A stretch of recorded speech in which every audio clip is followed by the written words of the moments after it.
Boa tarde, pessoal, tudo bem? Estamos aqui hoje para mais um vídeo sobre dúvidas Enem.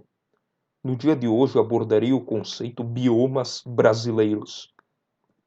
Aqui no Brasil, o IBGE considera como o maior número de biomas 6: Cerrado, Amazônia, Caatinga, Mata Atlântica, Pantanal e Pampa. Os 6 estão aqui elencados. Aqui no mapa a distribuição desses biomas, o local em que cada um mais predomina, começando pela floresta amazônica. Aqui na floresta amazônica, ela é a maior floresta tropical do mundo, ela cobre cerca de 40% do Brasil. Ela está presente nos 9 estados brasileiros, como a gente pode perceber ali, estados do Acre, Amazonas, Roraima, Rondônia, Maranhão, Pará, Amapá, Mato Grosso, Tocantins. Ela é uma floresta densa, ela tem espécies de plantas mais pertencentes, por exemplo, a seringueira, cupuaçu, plantas medicinais como o quinino, que é bastante usado para malária. Nos mamíferos ali, o que a gente pode ver? Tem bastante onça-pintada, preguiça real, bugios. E outra coisa, ela está bastante ameaçada pela exploração madeireira, pelo avanço das monoculturas e a criação de gado.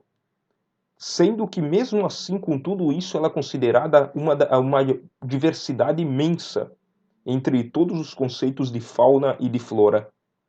Aqui uma imagem da floresta amazônica.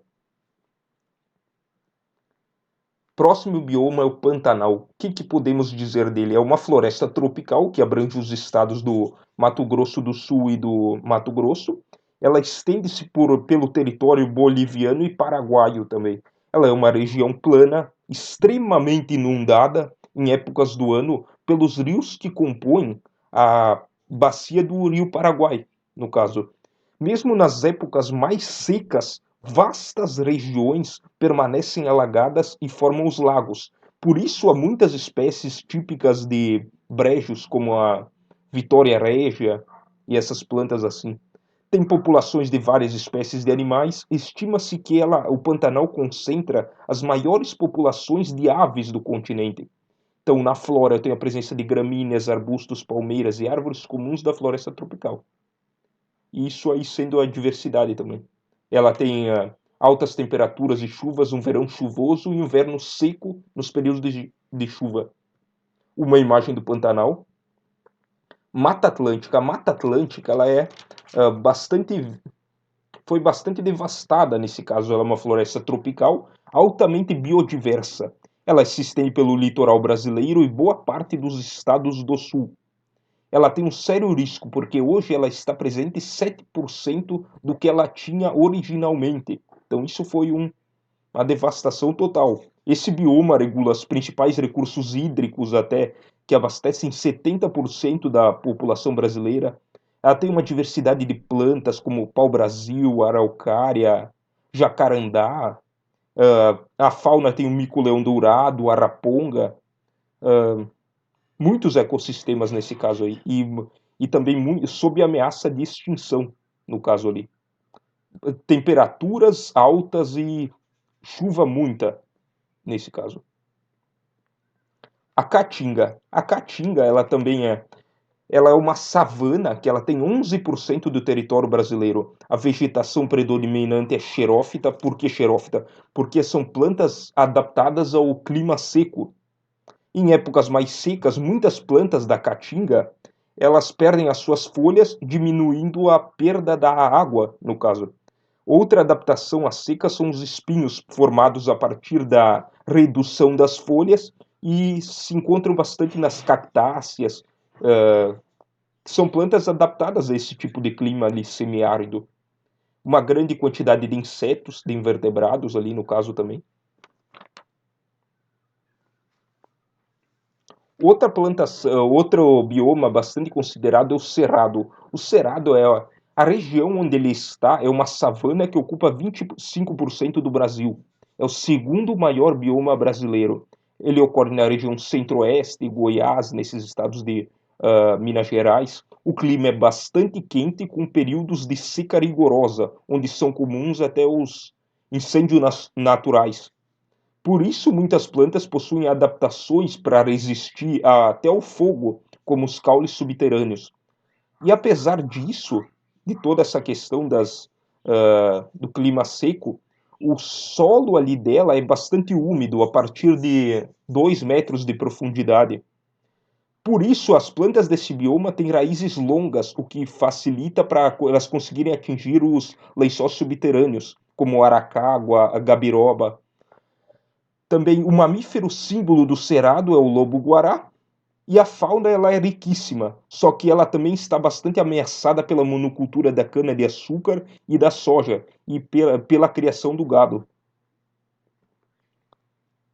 Outro bioma que a gente conhece mais, quem é aqui do sul, são os pampas ou denominados os campos sulinos, como se chama. Esses são estepes localizados na região sul.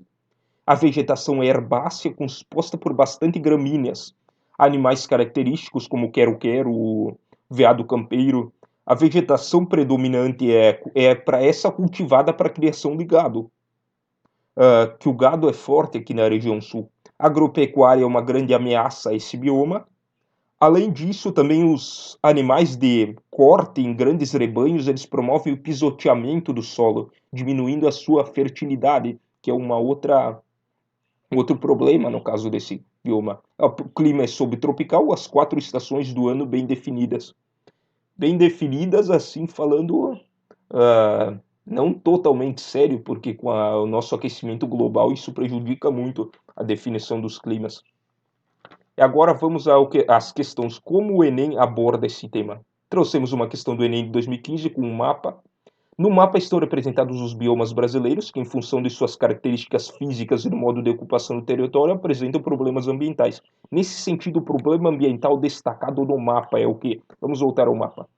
Aqui, o problema ambiental é esse aqui, o destacado nessas linhas aqui curvadas. Então, está se referindo a essa região aqui. Nessa região aqui, qual que é o bioma predominante? É a caatinga. Nesse caso, o que a gente tem que ver com a caatinga? A caatinga é um dos biomas mais vulneráveis a esse aumento de temperaturas globais, o que contribui para uma pressão, né, na desertificação da região. Então, o problema ambiental maior destacado está evidenciado na letra E, desertificação das áreas afetadas. Outra questão envolvendo o Enem 2014, determinado bioma brasileiro apresenta vegetação conhecida por perder as folhas e ficar apenas com os galhos esbranquiçados, ao passar por até 9 meses de seca. As plantas podem acumular água no caule e na raiz, além de apresentarem folhas pequenas, que em algumas espécies assumem a forma dos espinhos, que é aquilo. Qual região fitogeográfica brasileira apresenta plantas com essas características? Ali a gente vê plantas xerófitas, como foi falado, que é as adaptadas ao clima seco. E qual que é a região que predomina isso? É a região do bioma, novamente, da caatinga. O Enem abordou 2 vezes essa questão da caatinga. Então, essas foram as minhas dicas. Eu agradeço pela sua atenção. Se inscreva no canal, deixe seu like e ative o sininho de notificações. E até o próximo vídeo, pessoal. Agradeço pela sua participação.